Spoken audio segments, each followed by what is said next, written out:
This is insane. Major Padre updates and rumors coming out recently. Are they true or are they just clickbait? And how could they affect the team?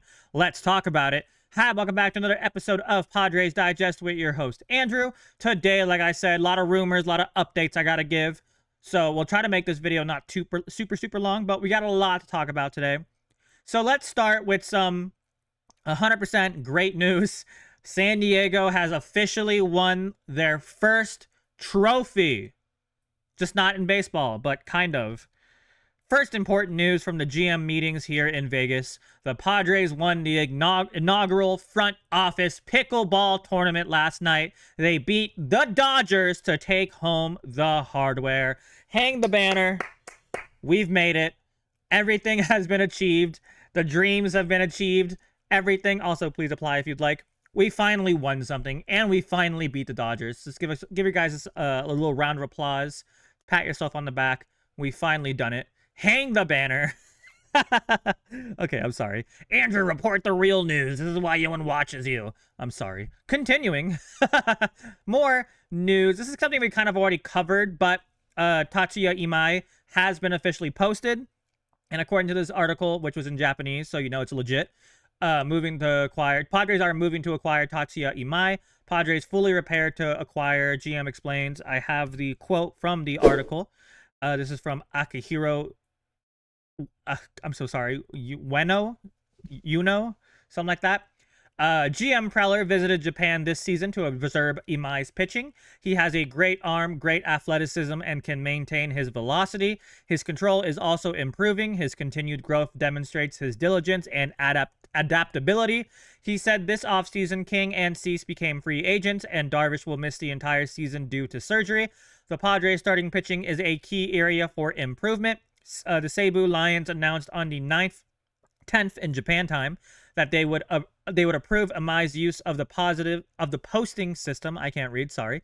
He also explained that Darvish has been providing advice on Japanese players. Not only is Darvish a great pitcher, he's also a great scout. We always ask for his opinion and will continue to use his insight this offseason, he said. And there's a picture that came out. I don't have the picture because I just remembered it, but there's a picture of Darvish reaching out to Imai. So hopefully that's a good thing. To be honest, last time that happened, we saw Roki Sasaki go to the Dodgers. So here's hoping that that won't happen again. To be honest, the Dodgers don't need more starting pitching. So I think we'll have a better chance with this pitcher than we did last year. But that's still exciting, right? I already made a video talking about him a couple days ago, so feel free to watch that. Moving on, this is from a smaller but also big thing. Padres are expected to give Ruben Niebla the additional title of associate manager per Kevin Acee. What does that mean exactly? I don't know. But again, here is that article. San Diego Padres all-star... nope, not that one. This one. Padres are expected to give pitching coach Ruben Niebla the additional title of associate manager. Sources said Tuesday it is not known exactly what Niebla's expanded duties will entail, but the Padres want to lean on his broader understanding of the game and strategy beyond the pitching side. Honestly, he's the guy I'm going to rely on the most. His experience, Stammen said of Niebla on Monday at his introductory news conference. I think he's one of the best coaches in our entire sport, not just pitching coaches, but coaches overall. And we're going to put a lot on his plate. Niebla's new title and responsibilities will mean an expanded role for bullpen coach Ben Fritz, who recently received a 2-year contract extension. So what does that exactly mean? I don't know. It kind of sounds like they want him to be like the bench coach. And they're going to make Ben Fritz more of a pitching coach. Probably not to that full extent, but I think Niebla's going to have more responsibilities, and I think so will Ben Fritz. So my imagining of the situation is that, like, say Stammen gets ejected, that would mean Niebla's next on, like the next manager to come in. So I don't know. I just thought it was important to share. Moving on. We have Bob Nightingale, everyone's least favorite reporter, next to Ken Rosenthal, because screw Ken Rosenthal. 10 biggest MLB hot stove questions from top free agents to the latest trade rumor as GM meetings begin in Vegas. This one is going to probably piss you off or make you really excited. I don't know. But it's pretty not great, right? San Diego Padres all-star right fielder Fernando Tatis Jr. They certainly don't want to trade him and still may not listen now, but with all of their bloated and backloaded contracts, someone is going to eventually have to depart, and no one making big money has more trade value than Tatis, whose 14-year, $340 million contract suddenly looks rather reasonable. This is from Bob Nightingale. There is absolutely no chance in any scenario or any multiverse that we are trading Tatis Jr. at least this offseason. Maybe in the future, maybe. But at this particular offseason that we are in, there is literally zero chance we are trading Tatis. And I low-key said that a couple years ago about Soto, but like I mean it way more now than for Tatis. Whether you like Tatis or not, whether you think he has an attitude problem or you can't get over the steroids thing or whatever, right? We're not trading him. He's a good player. We're not trading him. And I can have some images to back that up. Tatis, 42nd in AAV like annual contract value, has a big contract, is laughable. 6 WAR last season, 26-year-old. This is why people only listen to, we like DSG, but we're not going to toot your horn right now. So Tatis Jr. contract breakdown. The biggest point that you're going to see, he has a full no trade clause from now till the end of 2028. So we literally cannot trade him unless he waives that. Why would he waive that? I don't know. So that's stupid. So right before the salary jump, the conversation to trade him will grow with each and every passing season. So that means he will make $20 million, which honestly isn't that much. That's $2 million less than a qualifying offer is.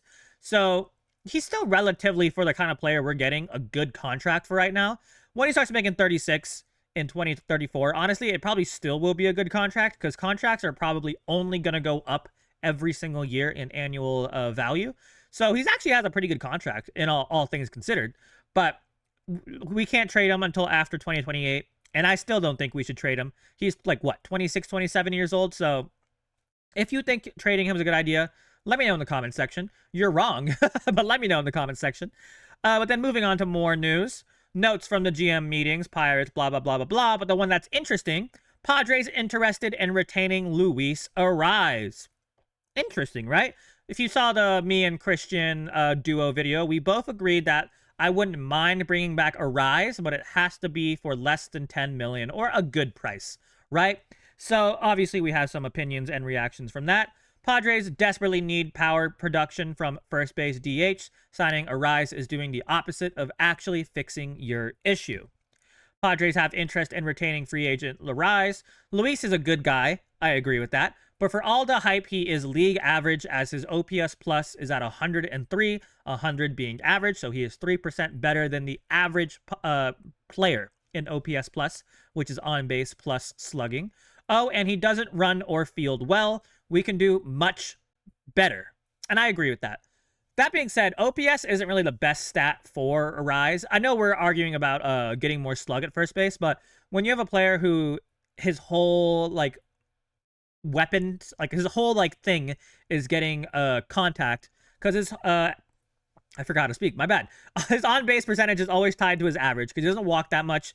He doesn't slug that much. So his on-base is always going to be tied to his average. So with something like Luis Arraez, the thing that's most important stat-wise will always be his average and his on-base percentage. Slugging, we know he doesn't have. But yeah, so that's why OPS isn't the best stat to use for this. But OPS is a very important stat in all of baseball. So there's like two sides to that argument. But yeah, Luis Arraez free agent case is so interesting. All-time low batting average, 292, which again is still really good, but when your entire weapon is your contact hitting, 292 is not great when that's all you offer, if that makes sense. All-time low BABIP, which is like batting independent of like luck.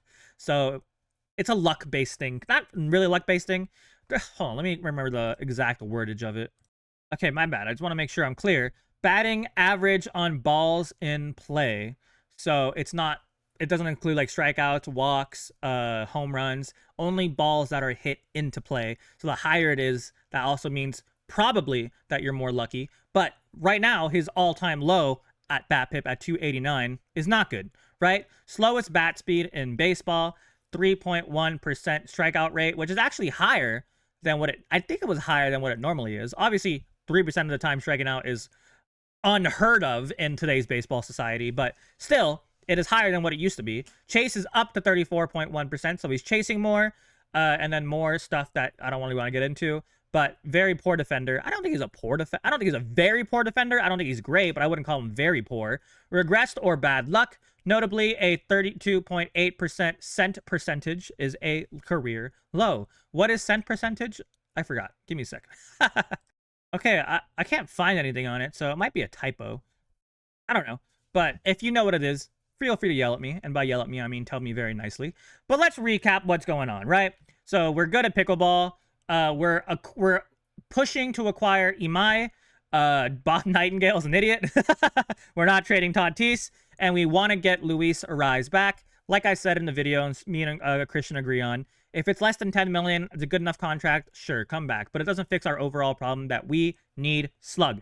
But yeah, let me know how you guys feel about all of that. I know it's a lot of stuff. I also had to cut out a picture. Maybe I can just show you guys. Let me add a graphic real quick. Okay, my bad. I ran out of picture space, but I made a little graphic real quick. But if you were curious, the manager of the year for the NL was announced, and you can see all the votes. At the bottom, Mike Shildt, third with 1 point. Do you guys think he should have got more points? Let me know. But there's a lot of news today. Let me know exactly what you think about everything if you want. I am curious to know your guys' opinions. And yeah, have a fantastic rest of your day. Please subscribe and go Padres. Goodbye. Have fun. I lost my mouse. There it is. Goodbye.